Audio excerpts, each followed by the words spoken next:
जय श्री गणेश। नमस्कार। मैं आचार्य संजय द्विवेदी। मेरे समस्त प्रबुद्ध दर्शकों का मेरे चैनल पर हार्दिक स्वागत है।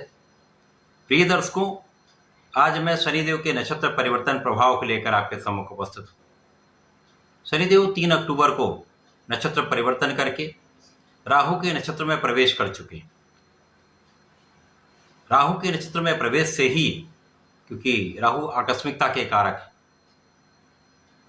आकस्मिकता के कारक के नक्षत्र में प्रवेश के कारण शनिदेव का कुछ विशिष्ट प्रभाव प्राप्त होने वाला है। क्योंकि राहु शनि के मित्र है तथा ज्योतिष में राहु को शनिवत कहा गया है। राहु को शनि के सहायक के रूप में माना गया है, जिसके कारण यह कुछ विशिष्ट परिवर्तन कराने वाला संयोग बन रहा है। राहु के नक्षत्र में प्रवेश के साथ ही साथ यदि हम अवलोकन करें तो राहु का जो वर्तमान समय में गोचर चल रहा है वो शनिदेव के नक्षत्र में चल रहा है, जिसके कारण शनिदेव दुगने बलवान हो चुके हैं। इनके बल में वृद्धि हो चुकी है, इनका प्रभाव कई गुना बढ़ चुका है तथा राहु का दुष्प्रभाव यहाँ पर कम होगा, क्योंकि शनिदेव का अंकुश राहु पर रहने वाला है। तो ये समय कुछ विशिष्ट प्रभाव देने वाला है, जो समस्त राशियों के लिए कुछ बड़े परिणामों की प्राप्ति कराने वाला हो सकता है। आज मैं मकर राशि के लिए, जो शनिदेव की ही राशि है, शनिदेव के नक्षत्र परिवर्तन का किस प्रकार का प्रभाव प्राप्त होगा, किन भावों में वृद्धि होगी, इस समय का आप कैसे लाभ ले पाएंगे, यदि कहीं पर कोई समस्या है या समस्या आ सकती है तो उसका क्या निराकरण है, संपूर्ण विश्लेषण मैं पूर्ण तरीके के साथ करने जा रहा हूँ।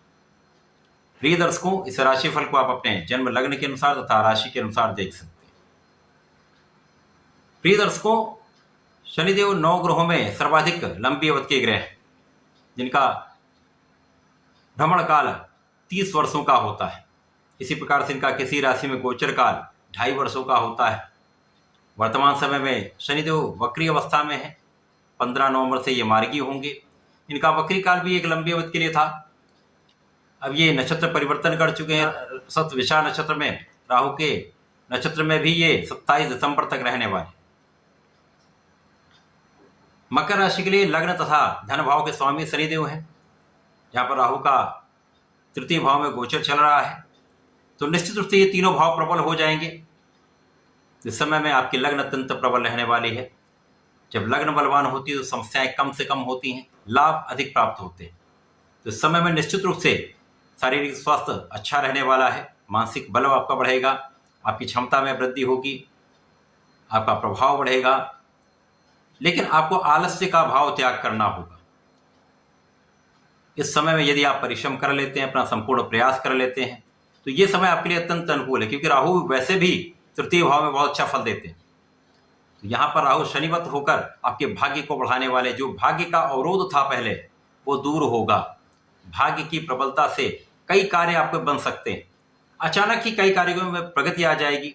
जो काम नहीं बन पा रहे थे वो कार्य बन जाएंगे, जो कार्य विलंबित हो रहे थे वो समय पे हो जाएंगे। तो कई अनएक्सपेक्टेड आपको लाभ मिलने वाले हैं, कुछ बड़े काम यहाँ पर होने वाले हैं।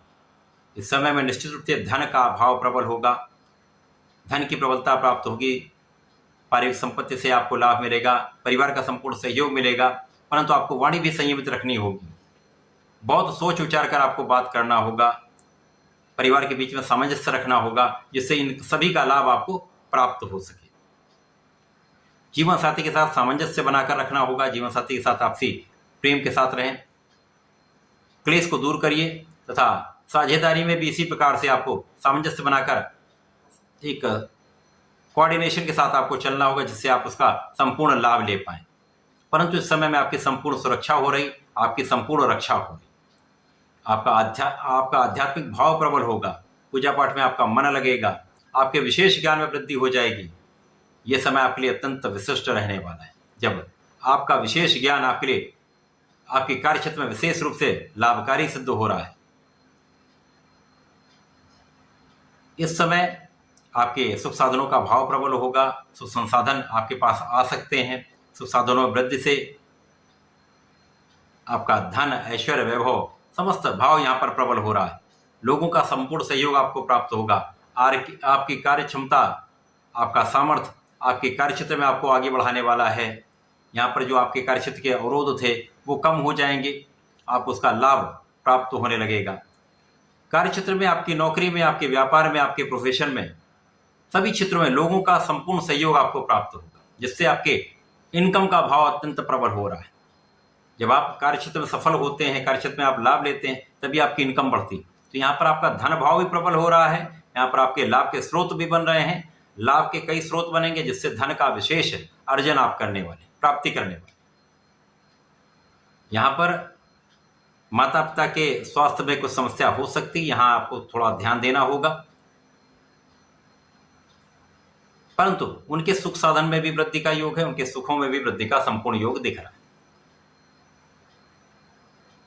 मकर राशि के लिए शनिदेव का ये द्वितीय भाव में वक्री अवस्था में होकर राहु के नक्षत्र में जाना आपके परिवार का सहयोग दिलाने वाला है। छोटे भाई बहनों का सहयोग आपको प्राप्त होगा, अच्छे मित्र का सहयोग मिल सकता है, तथा इस समय में धर्म के मार्ग पर आपको चलना चाहिए, धर्माचरण करना चाहिए, न्यायोचित कार्य करना चाहिए, किसी के साथ अन्याय नहीं करना चाहिए। यदि आप निष्ठा के साथ अपना कार्य करते हैं, न्याय के मार्ग पर चलते हैं, धर्म के मार्ग पर चलते हैं, तो निश्चित रूप से ये समय आपका विशिष्ट रहने वाला है। आपको संपूर्ण लाभ मिलेगा, कई प्रकार से आपको धन की प्राप्ति हो सकती है, कई स्रोतों से आपको धन की प्राप्ति हो सकती है। तो इस समय में आपको नियमित रूप से भगवान गणपति की आराधना करनी चाहिए। ओम गंगणपतये नमः का कम से कम 1 माला का जप करना चाहिए। तब प्रत्येक शनिवार को ओम शम शनिश्चराय नमः का 3 माला का जप कर लें, अथवा 1 माला का भी जप कर लें, तो आपको लाभ अवश्य प्राप्त होगा। तो ऐसा करके इसका लाभ लें। धन्यवाद, नमस्कार।